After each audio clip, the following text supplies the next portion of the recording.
వేదికను అలంకరించిన ఫస్ట్ గురువర్యులకు నా పాదాభివందనాలు. మాకు అంటే మేము ఫస్ట్ అష్టాదశ పురాణాలు నిర్వహిస్తాం అనుకోలేదు.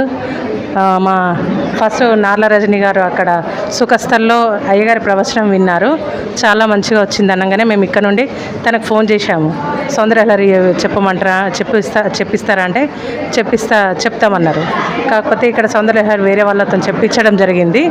తర్వాత గంప రజని గారు ఏమన్నారంటే అష్టాదశ పురాణాలు ఇక్కడ చెప్పించలేదు ఎవరు, మనం చెప్పిస్తామని తను ముందుకు రావడం. ఇట్లా 18 మందిని మేము సమకూర్చుకొని అందరం కలిసి అష్టాదశ పురాణాలు చెప్పిస్తున్నాం.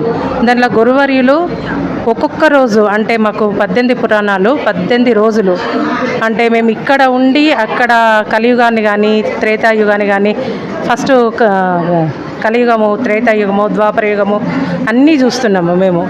అంటే ఒక్కరు